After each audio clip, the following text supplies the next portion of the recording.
Los webcómics empezaron a surgir a finales del siglo XX. En 1993 nació Dr. Fan. Era una serie de gags absurdos de una única viñeta. Su publicación se realizó en el World Wide Web y duró más de 13 años. Este fue el primer webcómic de la historia. Pero la verdadera revolución tuvo lugar a finales de los 90. En ese entonces, Internet ya era accesible a gran parte de la población. Los servicios que ofrecían estaban a precios muy bajos y tuvo lugar el nacimiento de los escáneres o tablas digitales. Todos estos hechos dieron lugar a la aparición de centenares de webcómics, ya que era una manera asequible de difundir tus propias obras a un gran público. Las tiras más famosas de esta época fueron Sinfest de Tatsuya Ishida, PvP de Scott Kurtz o Penny Arcade de Jerry Holkins y Mike Crowley. El cambio de siglo supuso un punto de inflexión. Por un lado aparece el libro de Reinventing Comic de Scott McCloud, el cual plantea las múltiples posibilidades que ofrece Internet para explorar nuevos conceptos y lenguajes del webcómic. Este libro hizo que muchos autores experimentasen con nuevos formatos. Por otra parte, también se formaron portales como Kingspot o SmackGIFs. Estos se encargan de recopilar muchos webcómics que están en la red. Estos sitios web ayudan a los autores a tener más visibilidad y ofrecen soporte para aquellos que quieren publicar y no entiendan sobre el lenguaje de programación. A pesar de que el fenómeno del webcómic nació en Estados Unidos, rápidamente se propagó por todo el mundo. Si hubiese que dar una fecha para su aparición en España y Latinoamérica, esta sería probablemente el año 2004. En ese mismo periodo, Beatriz Torres, al ver que no existía ningún portal de promoción para los webcómics en español, decidió crear la web oficial de estos. Al principio el proyecto no tuvo mucho éxito, ya que había poca presencia del webcómic de habla hispana, aunque a medida que iban pasando los años, más gente fue entrando en el portal. En la actualidad dispone de miles de páginas. También encontramos la cuestión de la convivencia entre el cómic en papel con el webcómic. Por ahora esta convivencia parece estar siendo beneficiosa para ambos bandos, ya que las editoriales que decían apostar por editar en papel un webcómic determinado pueden sacar partido del hecho de que esta obra ya cuenta con una base de fans previa. Por una parte, hay autores que se han encargado por su parte de imprimir sus propios cómics y venderlos, desde su misma web. Habrá que ver con el paso del tiempo si esta convivencia persiste y hacia dónde acaba derivando. Por otra parte, para los cómics convencionales, la existencia de la difusión de cómics por web también ha sido beneficiosa, en parte. Muchos autores menores han adaptado su versión de papel a web, sabiendo que esto les puede dar más popularidad aquí y allá, expandiendo su público a uno mucho más amplio. La principal diferencia entre el cómic convencional y el webcómic es que en el segundo el autor dispone de mucha más libertad, ya que no depende de patrocinadores o sponsors que le dictan las cosas que pueden hacer o no. Por esto los autores de los webcómics experimentan y abarcan muchos más géneros y formatos. También el feedback tiene un papel muy importante, ya que es el apoyo que reciben los autores de los webcómics de sus seguidores. Cuando aún no existía el webcómic, los autores de los cómics convencionales dependían de las convenciones para tener contacto directo con los lectores y poder escuchar sus opiniones. En cambio, con la aparición del webcómic, colgar los cómics en Internet supone una difusión más rápida y una conectividad entre autor y lector más directa, siempre que el autor permita las opiniones. El autor tiene acceso a opiniones muy variadas de gente de muchas partes del mundo, y a partir de aquí puede ver si hay algo que falla en su cómic o incluso puede recibir sugerencias de cosas que gustarían a sus lectores. Hay diferentes maneras de crear este feedback entre autor y lector. Muchos optan por una simple caja de comentarios donde los lectores pueden interactuar entre ellos y con el autor. Otros optan por correos electrónicos o foros. Recientemente también se han incorporado las redes sociales que, aparte de ser una forma de ver las opiniones de sus lectores, también son usadas como forma de promoción para el autor. Los webcómics a veces provocan lo que se conoce como fandom. Se trata de comunidades de fans reunidas ya sea en redes sociales, en la misma web del cómic o en chats que siguen un cómic en común. Este suceso no se da en todos los cómics y en parte depende de las facilidades que dé el autor de crear un ambiente común para sus fans y de la implicación de este en las posibles comunidades. Algunos autores deciden mantenerse aparte, mientras que otros promueven la creación de fandoms. Estos fandoms pueden apoyar a sus autores favoritos mediante plataformas online como Patreon, donde pueden dar soporte económico a los autores. En muchas ocasiones, los autores motivan a sus seguidores a usar estas plataformas dando contenido adicional a aquellos que contribuyan cierta cantidad. Algunos autores ofrecen dibujos para aquellos que les dan soporte en Patreon. Otros dan tutoriales o clases de dibujo, historias adicionales, etc. Aún así, no es un lugar donde puedan alojar sus cómics íntegros.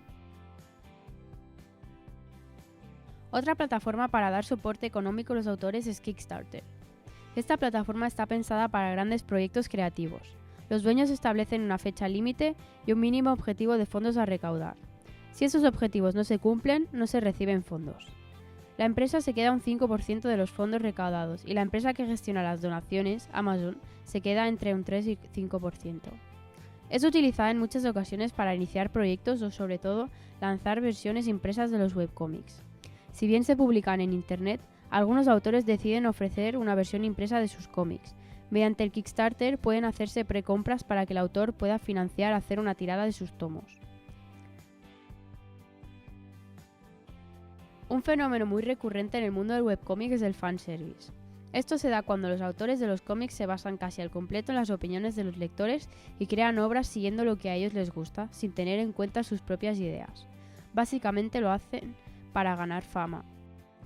En muchas ocasiones, el fanservice suele relacionarse con contenido más subido de tono.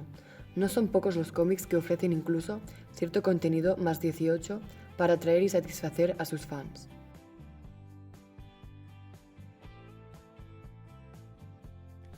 Las tiras, también conocidas como historietas, se tratan de una sucesión de imágenes, por lo general entre 2 y 4, que son autoconclusivas. Véase, tienen sentido por sí mismas. Al ser tan cortas suelen ofrecer un contenido cómico, utilizadas en muchas ocasiones para explicar chistes o bromas. Algunos autores publican estas tiras de forma periódica en sus páginas web, ofreciéndolas con cierta periodicidad, como en periódicos y revistas. La importancia de estas es que, aunque los autores suelen seguir cierta temática, pueden ser comprendidas por sí mismas, expandiéndose por la web de forma independiente y en páginas externas, que puede dar publicidad al autor. Otro tipo de publicaciones son los fanzines. Estos son publicaciones no profesionales producidas por seguidores de un fenómeno cultural particular, como puede ser un género literario, musical o historietístico, para el placer de otros que tienen los mismos intereses. Su ventaja indiscutible es contar con especialistas en su materia, publicando de forma libre y directa sin ataduras ni intereses para terceros. A esta ausencia de condicionantes editoriales, el editor suele dar libertad de expresión. Hay que añadir otra ventaja para el autor novel: la posibilidad de darse a conocer a un público aficionado más o menos amplio y a algún que otro editor profesional que en un momento dado pueda darte esa oportunidad tan esperada. Con ello, el fanzine se muestra a la vez un buen terreno de rodaje y una inmejorable plataforma de lanzamiento al ámbito profesional. Los problemas endémicos de los fanzines son su dependencia de las ganas desinteresadas de sus colaboradores en un trabajo no remunerado, que debe obtenerse del tiempo libre, y sus problemas para distribuirse llegando a su público potencial. Al depender del tiempo y el esfuerzo desinteresado de sus creadores, no suelen dar mucho, ya que no reciben compensación monetaria. Es posible que si el trabajo realizado es sobre un campo muy específico sobre el que no existen publicaciones comerciales, pueda mantenerse cubriendo un hueco e incluso profesionalizarse. Hemos realizado una encuesta online de la cual hemos recibido 59 respuestas para investigar el fenómeno webcómic y para poder ver si es conocido entre la gente. Se trataba de un cuestionario formado por 8 preguntas, en las cuales básicamente queríamos ver si la gente conocía este fenómeno y, si la respuesta fuera afirmativa, ver si eran seguidores de algún webcómic. La encuesta fue dirigida a gente joven de origen español. Entre los que han respondido predominan los de 18 y 19 años, con una ligera mayoría femenina. La palabra webcómic es conocida por un 50,8% de las personas, aunque realmente saber explicar lo que es, solo lo sabrían hacer un 40,7%. Hemos visto que los cómics en formato físico no son algo que la gente suele leer, ya que solo un 16,9% dicen de ser seguidores actualmente de ellos. En cambio, un 35,6% los leía antiguamente. Por lo que hace el formato que se prefiere entre los lectores de cómics, tenemos que predominan los que tienen historias continuadas, aunque también gustan las tiras sueltas. Solo un 20,9% de las personas que nos han respondido son seguidores de webcomics actualmente. En cambio, un 72,1% no. Esto nos demuestra lo desconocido que es este mundo para muchos. Hoy en día, aquellos que leen cómics entienden y conocen el cambio que se ha realizado por el hecho de tener internet. Los cómics han cambiado del papel a una plataforma digital. Ahora puedes disponer de miles de variedades de cómics en internet. Además, cualquier persona puede realizar uno. Solo necesita un ordenador y acceso a la red.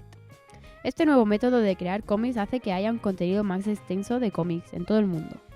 El inglés se usa como el idioma general para distribuir estos cómics y tener un público más amplio. Es por esto que fuera de España el webcómic es más conocido, aunque más adelante hablaremos de este fenómeno en nuestro país. Es cierto que el cómic tradicionalmente se relaciona con los superhéroes, pero dentro del mundo del webcómic, curiosamente se evita este género. Tal vez sea por el carácter innovativo de este, que lucha en contra de las producciones casi en masa de este tipo de cómics. Es un webcómic creado por una única autora, Ashley Cope. Este es un ejemplo muy tradicional de un webcómic. La misma autora se encarga íntegramente de realizar el cómic, crear y mantener la web e incluso hacer la versión impresa. Sigue unos días específicos para incorporar las nuevas páginas y se dedica exclusivamente a ello, obteniendo los ingresos a través de Patreon, mediante el soporte de sus fans. El cómic es de género épico, fantasía y aventura. Sucede en un mundo ficticio creado por la propia autora, que sigue distintos personajes, más significativamente, una niña y un zombi con conciencia.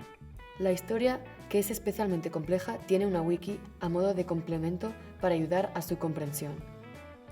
A nivel de comunidad, este cómic cuenta con una caja de comentarios tras cada página, donde los seguidores pueden expresar sus opiniones y conversar entre ellos. Sin embargo, no hay ni foros ni páginas específicas donde la comunidad pueda unirse, haciendo que el fandom esté un tanto esparcido entre las redes sociales más usadas por la autora, como Tumblr, donde responde a preguntas y da a conocer el fanart de su cómic, o 4chan, a la vez que mantiene un Twitter donde avisa de las actualizaciones y un Facebook para información más general. Draw Tales es una página web realizada por un matrimonio, el que hace guión y los dibujos, Jan Kern Gaines, y la cual se ocupa de darle color, Mary Kate Garren. En esta podemos encontrar diferentes webcómics en inglés. Al entrar en la página principal podemos acceder a los últimos cómics publicados, vídeos en streaming, descargas de diferentes archivos relacionados con los cómics, un juego, música descargable, animaciones de personajes de cómics, audiolibros y un acceso a todos los cómics publicados, tanto nuevos como antiguos. Además, nos encontramos con una sección de información, un foro, una sección de noticias y una tienda online. La particularidad de este webcómic es que, a diferencia de otros, está planteado como un proyecto grupal. Contratan a colaboradores para ofrecer contenido adicional que puede ser visualizado mediante suscripción, lugar donde obtienen parte de los beneficios. Y a su vez, también destaca por haber logrado formar una comunidad, con la creación de foros y chats. Realizan streams relacionados con el cómic, dibujándolo a diario, permitiendo que sus seguidores puedan entablar contacto directo con ellos. Eso les da la posibilidad a su vez de obtener nuevos seguidores mediante recomendaciones. La mayor parte de sus beneficios lo hacen a partir de encargos hechos por los propios fans, que pueden realizar gracias a que son dos y no uno a cargo de hacer del cómic principal. Por lo tanto, puede considerarse que han hecho buen uso del fandom. En cuanto a temática, se trata de una historia de ambiente fantástico, lejanamente relacionada a Dungeons and Dragons, centrada en la raza ficticia de los Drows. Cuenta con más de 50 capítulos y ha estado en activo durante más de 10 años, haciéndolo uno de los más largos y complejos que actualmente circulan en la web. Ya sabemos que España tiene una propia tradición y cultura del cómic, entonces fue lógico que nuestro país se inundara en este mundo del webcómic, y más teniendo en cuenta que este fenómeno tiene una interconectividad brutal gracias a Internet. No sabemos con eficiencia cuándo exactamente empezó este fenómeno, pero a principios de la década del 2000 se llamaban cómic online. Uno de los considerados primeros webcómics en España es Los 4 Elementos 53, un cómic que tuvo un periodo de actividad comprendido entre el año 2000 y el 2003, y que funcionaba a modo de parodia de Los Cuatro Fantásticos. 2 años después del inicio de la comunidad online del webcómics en español, apareció la página web Subcultura. Esta página web empezó como un blog sobre cine, videojuegos, gadgets, cómics y muchas más cosas, pero Patroclo y Neverwolf, los fundadores, empezaron con The Zombie Jamboree, webcómic con demasiado material. Entonces, en lugar de publicarlo en otras plataformas, aprovecharon para programar su propio sistema. Más tarde se propusieron ampliarlo para que otros webcomiqueros pudiesen hacer. Subcultura es actualmente una comunidad de webcómics en español con hospedaje gratuito. En esta web cualquier persona puede publicar su obra de arte. El contenido de la página es muy diverso. Hay un apartado de géneros, un foro, un blog, lista de las últimas publicaciones y hasta hay un ranking. Ahora veremos uno de los webcómics españoles más famosos. Ezio es un cómic de humor, drama, aventuras, comedia de situación, magia, ninjas y ciencia ficción creado y publicado en internet por Sergio Sánchez Morán, desde 2005. Actualizado 4 veces a la semana, es uno de los webcómics en español más extensos en cuanto a número de tiras, superando las 1500 actualizaciones. Gratuito para el lector desde 2014, pero el autor consigue cubrir gastos a través de Patreon. Contiene varios webcómics, gracias a esto puede atraer un público más amplio y variado. Lo primero, hay la serie non sequitur, son cómics sueltos. Lo mejor de esto es que puedes leer cuanto quieras y dejarlo cuando te apetezca. Luego hay El Sexteto, webcómics de 10 años. Narra la historia de 6 compañeros de universidad que comparten residencia y locas aventuras con ninjas, brujas, viajes interdimensionales. También puedes leer Enseñanza Mágica Obligatoria, un cómic protagonizado por Gennara, la bruja del Sexteto, durante los años de adolescencia en la que estudiaba en un instituto acompañada por un genio, un nigromante y demás. Si te apetece leer mucho más, también hay Los casos de Parabellum, microrelatos de una detective de fenómenos paranormales y su día a día mientras se enfrenta a dragones, fantasmas, etc. Otro webcómic del mismo autor colaborando con la dibujante Lauriel sería El Bosque, también muy conocido. Su primera publicación fue en 2009. Tras su publicación original en Internet, se han editado en papel los 5 primeros capítulos de la serie y fueron publicados en 2015. Fue reconocido con el premio al mejor webcómic en el Expo Cómic de Madrid en 2012. La última página de la historia principal se publicó el 29 de noviembre de 2015. Cada lunes sube una página nueva y cada jueves podéis echar un vistazo a los goodies, minicómics sobre los personajes y los autores. El género de este webcómic es básicamente fantasía mezclada con humor. La trama se desarrolla en el Reino del Bosque, habitado por toda clase de pueblos, cada uno de ellos dirigido por un rey. La historia comienza con el asesinato del rey de los árboles, el Olmo Viejo. 2 guardias forestales o maderos inician una investigación para desenmascarar al asesino y detenerlo. Podría considerarse una especie de parodia de los libros de fantasía medieval, como pueden serlo El Señor de los Anillos o Dragonlance.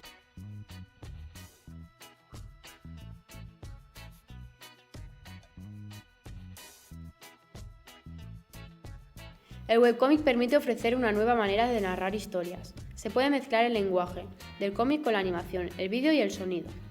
Esta mezcla está generando una serie de experiencias que quizás para quien le guste más el cómic tradicional ya no lo considere ni cómic ni webcómic. Quizás este es el futuro del webcómic, evolucionar hacia otro concepto. Es una derivación del cómic que está dando lugar a proyectos interesantes y de lo que seguro veremos auténticas genialidades y obras de arte. Esta incógnita se resolverá según la evolución tecnológica y el interés de los lectores y autores de los webcómics en las nuevas generaciones. Por eso es bastante probable que el cómic en papel desaparezca o sea solo objeto de coleccionismo. En cuanto al camino del contenido de los webcómics, hay que remarcar que uno de los géneros más realizados y visitados es el humor. Se dice que podría ser posible que este género acabara siendo el más apropiado para los webcómics. Para saber el futuro de los webcómics, no solo podemos fijarnos en el caso de España, tenemos que saber que en otros países como Francia y Japón, el cómic y el webcómic son valores en alza.